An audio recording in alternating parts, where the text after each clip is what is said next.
There's a place in history where saying the wrong thing got you impaled on a spike for 3 days while you slowly died.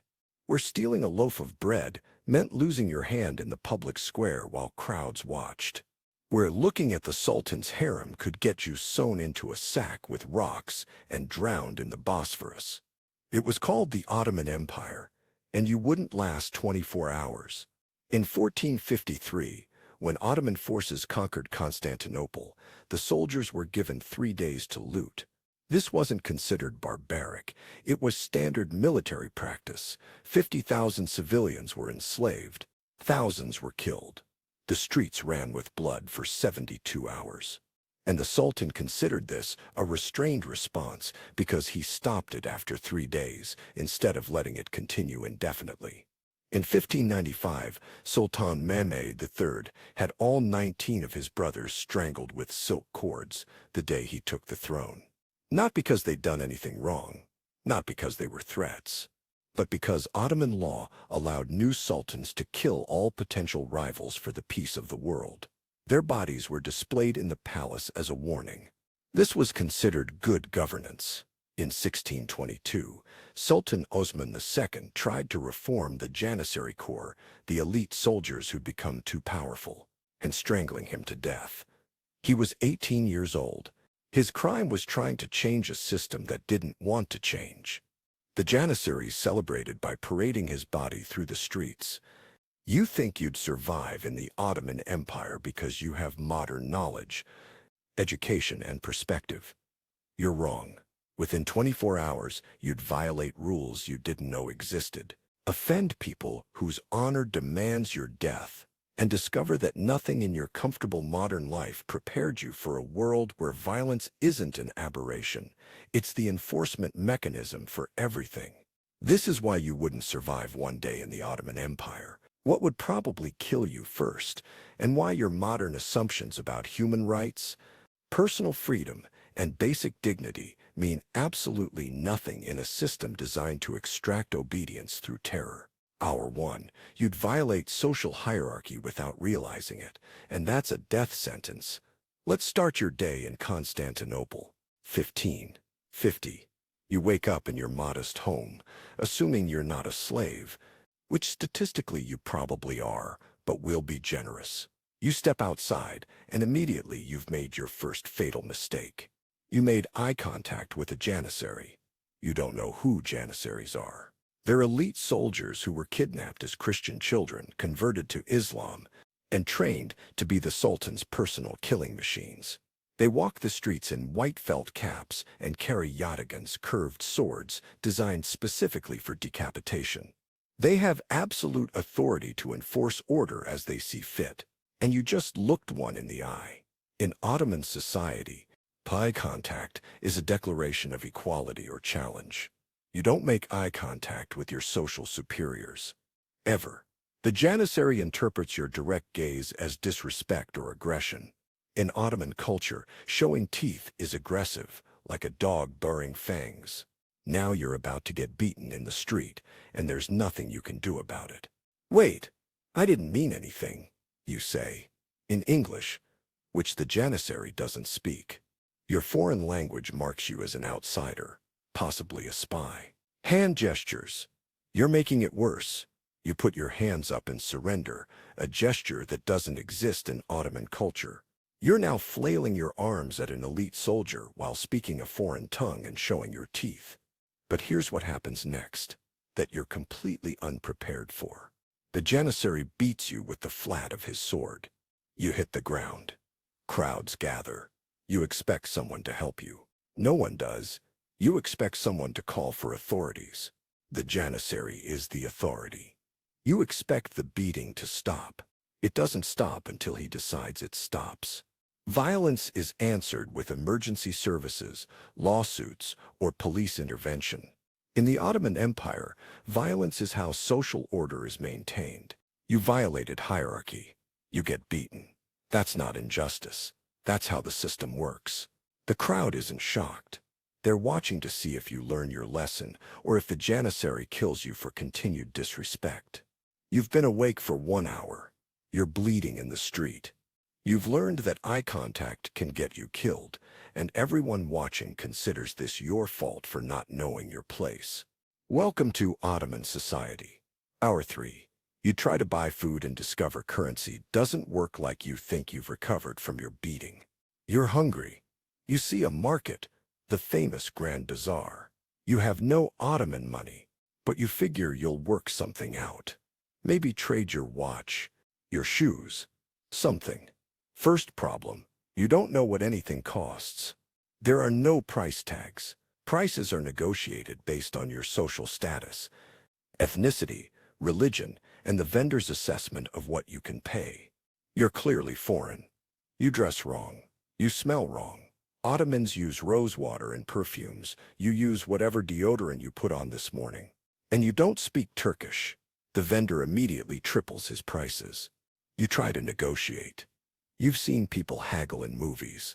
You offer half what he's asking. The vendor is insulted. In Ottoman bargaining culture, there's a dance. You admire the goods. You discuss quality. You gradually work toward a price. Your aggressive "I'll give you half" approach is interpreted as accusing him of cheating, which is an attack on his honor. He starts yelling at you. Other vendors gather. You don't understand what's happening. The merchant is calling you a foreign dog who insults honest Muslims. The crowd is agreeing.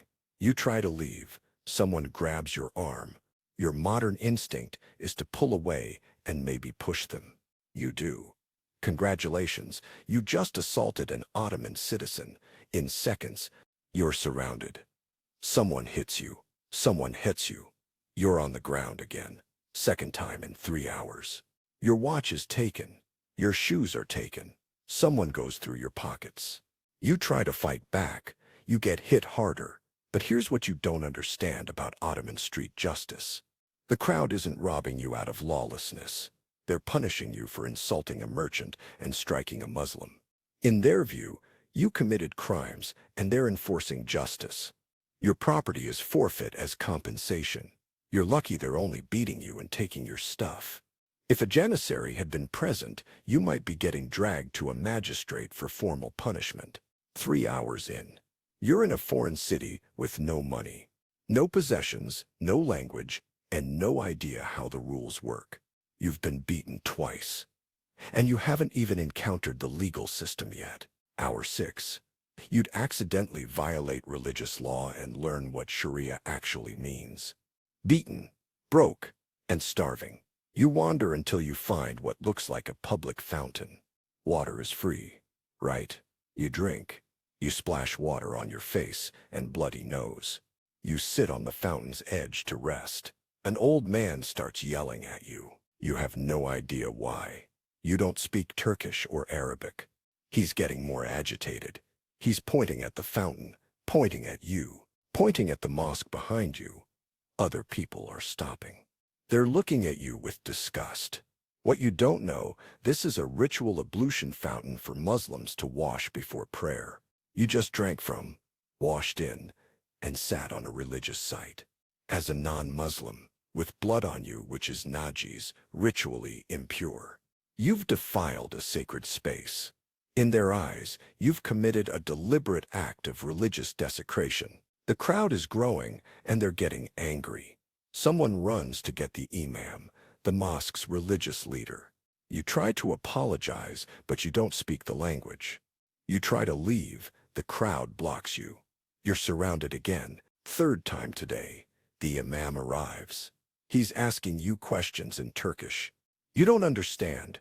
Your lack of response is interpreted as defiant refusal to answer.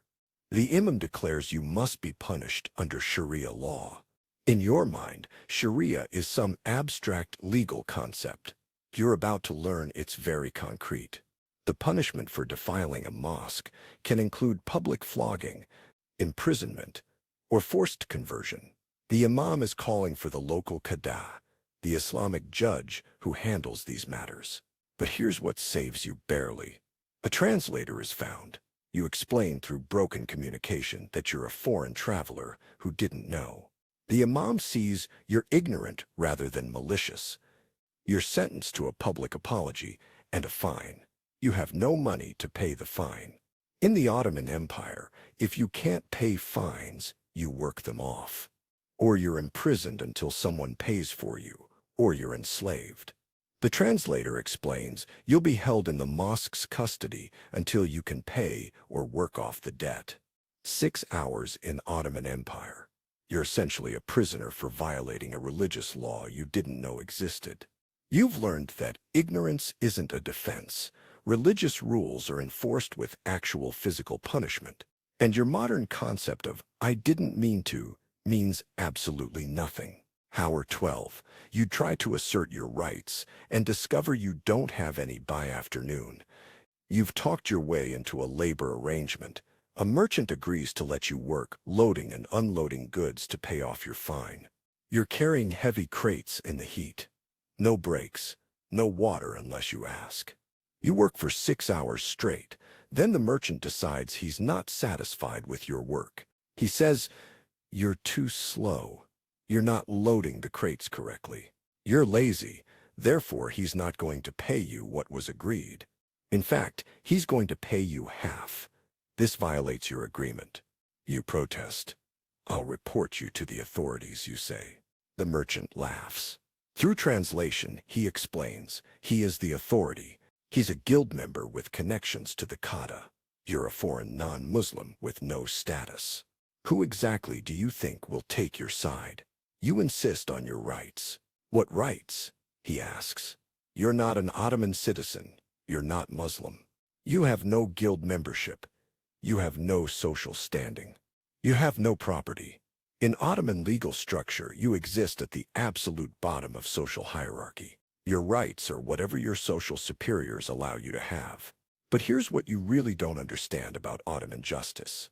It's not blind. It's not equal. It's explicitly hierarchical. A Muslim's testimony is worth more than a non-Muslim's. A man's testimony is worth more than a woman's. A guild member's word is worth more than a laborer's. You, as a foreign nobody, have effectively zero legal standing. You appeal to fairness. You appeal to human decency. You appeal to basic morality. The merchant stares at you like you're speaking gibberish. These concepts, equality, fairness, inherent human rights, don't exist in his worldview. What exists is hierarchy, obligation, and power. He pays you a fraction of what was agreed and dismisses you. You're enraged. You've been exploited, cheated, abused. You've worked for 6 hours in brutal heat and received almost nothing. In your world, you'd have recourse, labor boards, courts, lawyers. You have nothing because you are nothing. 12 hours in, you've learned that rights aren't universal. They're privileges granted by social status you don't have. Your modern expectation of fairness is a luxury that doesn't exist in a world where your worth is determined by birth, religion, and social connections. Hour 18, you'd witness public execution and realize violence's entertainment evening comes. You're wandering the streets, traumatized, hungry, and beginning to understand that you're completely helpless in this society. You see a crowd gathering. In your modern mind, crowds mean events, maybe a market, a performer, something interesting. You follow the crowd to the hippodrome, the great public square. There's a wooden platform in the center, soldiers surrounding it. The crowd is excited, chattering, buying food from vendors. It feels almost festive. You wonder what the celebration is. Then you see the prisoners being brought out, 5 men in chains. A man with a large curved sword, an executioner. Your stomach drops. You realize what this is. You want to leave, but the crowd is packed too tight. You're trapped in a sea of people who are here to watch men die. The first prisoner is positioned. The executioner raises his sword. You look away. The crowd doesn't.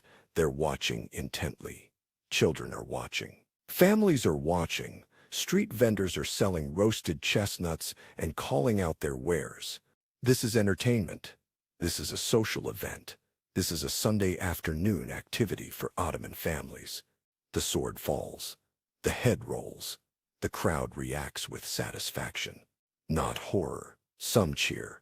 Some discuss the execution technique. You're going to be sick. This isn't shocking them, it's boring them because the executioner is skilled and it's over too quickly. 4 more executions follow. Each one you close your eyes. Each one the crowd watches with the detachment of people watching a craft demonstration. Because that's what this is to them, a craftsman performing his profession in public. But here's what's destroying your modern mind. This isn't cruelty. This isn't barbarism. This is normal. This is justice. Those men committed crimes, maybe murder, maybe theft, maybe apostasy. The law says they die. Publicly, because public execution serves multiple purposes.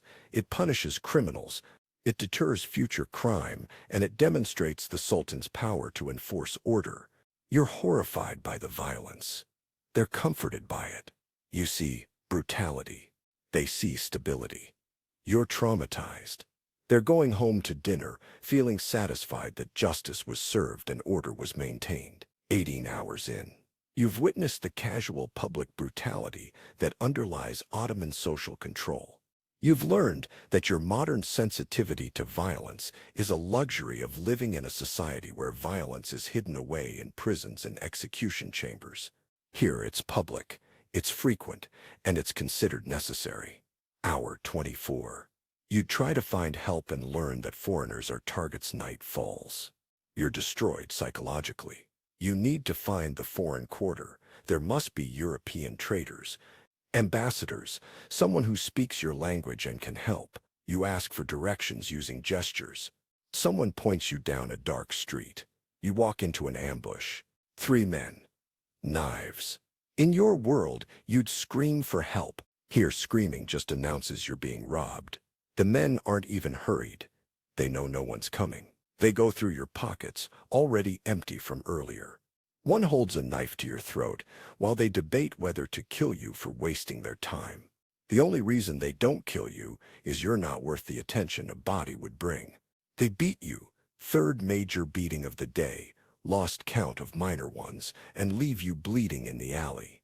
You lie there in the dark, in pain, terrified, completely alone in a city that has tried to kill you 6 different ways in 24 hours. But here's the brutal final lesson of your day in the Ottoman Empire. Everything that happened to you was preventable if you'd been born Ottoman, if you'd known the language, the customs, the hierarchy, the rules, if you'd had money, status, connections, if you'd been Muslim instead of Christian, if you'd had a guild, a patron, a family. But you're none of those things. You're an outsider in a society that doesn't value outsiders. You're poor in an economy that eats the poor. You're ignorant in a culture that punishes ignorance as stupidity or malice. You're alone in a system built on family and social networks you don't have. You've survived 24 hours. Barely. You're injured, traumatized, penniless, and homeless. You've been beaten multiple times, cheated, nearly executed for religious violations you didn't know existed, witnessed public executions, and been robbed at knife point. And this was a relatively peaceful day in Constantinople. You didn't get conscripted into the army. You didn't get enslaved. You didn't get accused of serious crimes. You didn't get caught in a Janissary rebellion. You didn't witness a palace coup. You didn't get plague. You just lived one normal day as a nobody in the Ottoman Empire. Why your modern life made you completely unpreppable. You know what your real problem is. It's not that you're weak or stupid. It's that everything about modern life taught you assumptions that are lethal in the Ottoman Empire. You assume violence is illegal. In the Ottoman Empire, violence is legal when enforcing hierarchy, maintaining order, or punishing violations. State violence is routine. Private violence is common. The difference between assault and enforcement is whether the violence serves order. You assume you have inherent rights. You don't. Rights are privileges granted by social status. Your status as a foreign non-Muslim, nobody means you have almost none. Your modern belief in equality and human dignity is a historical anomaly that doesn't exist yet. You assume law is about justice. Ottoman law is about order. Justice happens when order is maintained. Injustice happens when order is disrupted. If beating you maintains order, that's just.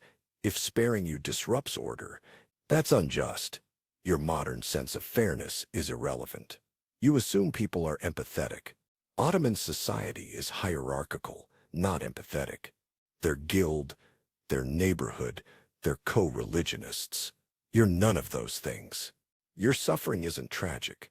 It's expected for someone with no social protection. You assume society is structured around individual welfare. It's structured around collective order maintained through force, religion, and rigid hierarchy. Individual welfare matters only insofar as you belong to a group that protects you. You belong to no groups. You assume you can reason your way out of problems. Ottoman power dynamics aren't about reason. They're about status and force. You can't logic your way out of social hierarchy. You can't debate your way out of beatings. You can't use modern frameworks to analyze a society that doesn't share your premises. The brutal truth about historical survival. Here's what time travel fantasies get completely wrong. You think your modern education, knowledge, and perspective would make you successful in the past. The opposite is true. Your modern assumptions would get you killed. You wouldn't survive one day in the Ottoman Empire. Not because you're weak, not because you're stupid, but because you've been trained to exist in a society with rule of law, human rights, safety nets, and institutional protections. Remove those, and you're helpless. The Ottoman Empire lasted 600 years. It conquered vast territories. It created magnificent art and architecture. It wasn't a historical mistake. It was a successful system that worked for millions of people for centuries. But it worked by accepting premises you find intolerable. That hierarchy is natural. That violence maintains order. That rights are conditional. That fairness is less important than stability. That individual suffering is acceptable if collective order is maintained. You wouldn't survive because you can't accept those premises. And in a world where those premises determine who lives and dies, your modern morality is a death sentence. The Ottoman Empire would chew you up and spit you out in 24 hours. Not because it was uniquely evil, but because you're adapted for a world that doesn't exist yet. Your strengths, belief in equality, rejection of violence, expectation of fairness, are weaknesses there. Fatal weaknesses. So the next time you romanticize the past or think about time travel, remember this. You're alive in 2025 because this world was built for people like you. The Ottoman Empire was built for people who understand that power, hierarchy, and controlled violence create order. You don't understand that. And in one day in Constantinople, 1550, that lack of understanding would probably get you killed. Or worse, it would teach you that the comfortable assumptions you've held your entire life are luxuries that most humans throughout history never had. Welcome to history. You wouldn't survive it.